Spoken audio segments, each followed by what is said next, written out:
طبی دنیا، صحت کی دنیا۔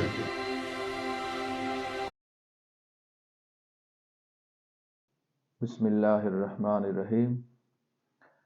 سامعین و ناظرین، منہ سے بدبو سمیل آنے کے 3-4 وجوہات ہوا کرتی ہیں۔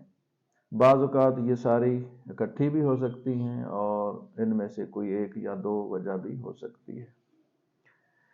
ایک وجہ تو منہ سے بدبو آنے کی یہ ہوا کرتی ہے کہ برش اور مسواک وغیرہ باقاعدہ نہ کرنے سے بھی منہ سے سمیل آ جایا کرتی ہے۔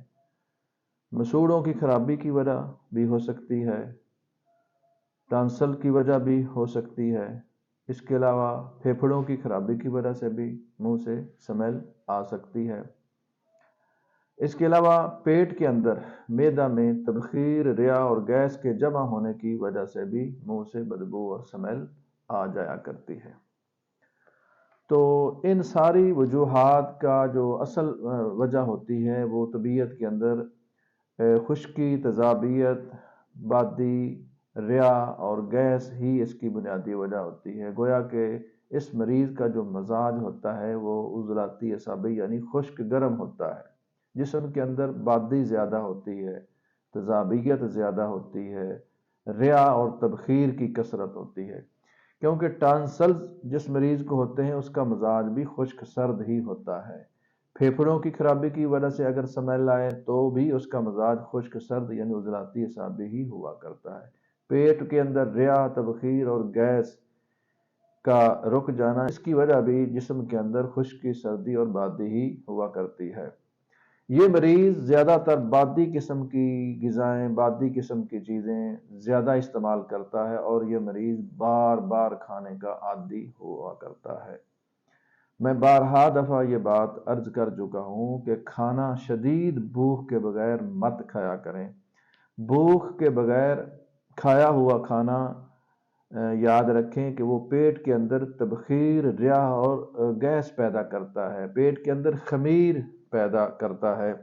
جب پہلی خوراک پیٹ کے اندر موجود ہوتی ہے تو اوپر سے جب انسان کوئی اور چیز، کوئی اور غذا استعمال کرتا ہے تو وہ جسم کے اندر طاقت نہیں پیدا کرتی بلکہ جسم کے اندر ضعف اور کمزوری پیدا کرتی ہے۔ خمیر در خمیر پیدا ہونا شروع ہو جاتا ہے، تذابیت بڑھنا شروع ہو جاتی ہے۔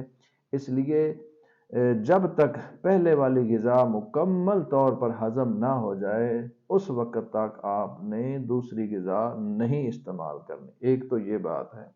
اس کے علاج کے طور پر میں نے آپ کو منجن کا ایک انتہائی سستا اور بہت ہی اچھے اثرات کا حامل نسخہ میں نے آپ کے سامنے پیش کرنا ہے۔ آپ نے اس کو لازمی تیار کرنا ہے اور نہ صرف خود بلکہ اپنے سارے گھر والوں کو یہ 2 ٹائم لازمی استعمال کروانا ہے۔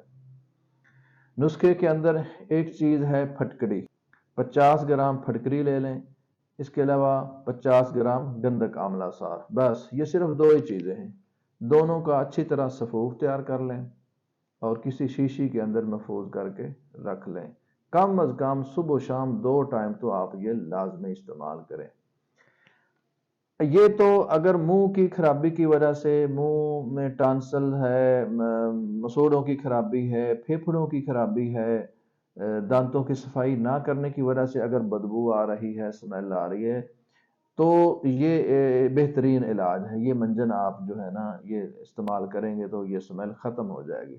لیکن اگر آپ معدہ کے اندر تبخیر، معدہ کے اندر گیس اور ریا کی وجہ سے اگر منہ سے سمیل آ رہی ہے تو اس کے لیے جو بہترین اور زبردست نسخہ ہے وہ ہے جوارس جالی نوس کا۔ جوارس جالی نوس آپ کو پنسار سٹور سے بھی مل سکتی ہے اور اگر آپ خود تیار کرنا چاہیں تو یہ میں آپ کو نسخہ نوٹ کروا دیتا ہوں۔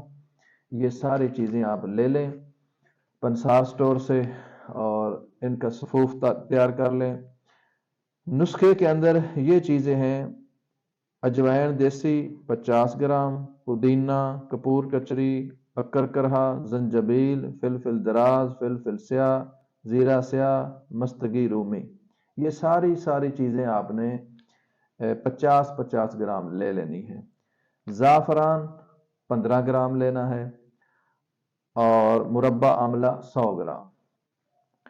یہ ساری چیزیں زعفران اور مربع آملہ، ان دو چیزوں کے علاوہ باقی ساری چیزوں کا آپ نے صفوف تیار کر لینا ہے، باریک کر لینا ہے۔ باریک کرنے کے بعد آپ نے مربع آملہ کی گٹھلیاں نکال لینی ہے، وہ پھینک دینی ہے، باقی جو مربع ہے اس کو آپ نے اچھی طرح باریک کر لینا ہے، وہ بھی اس کے اندر شامل کر لیں۔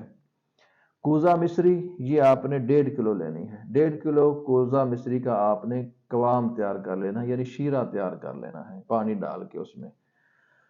تو اب زعفران بھی اینڈ پر اچھی طرح باریک کر کے وہ بھی اس میں شامل کر لیں، اور ساری چیزوں کو یکجان کر کے جو کوزہ مصری کا آپ نے قوام تیار کیا ہے، وہ شیرہ تیار کیا ہے، اس کے اندر آپ نے ساری چیزوں کو، یعنی وہ ساری چیزوں کا جو صفوف تیار شدہ ہے اس کو اس کے اندر آپ نے شامل کر دینا ہے اور اچھی طرح ان کو مکس کر لینا ہے۔ یہ آپ کی جوارش جعلی نوز تیار ہو چکی ہے۔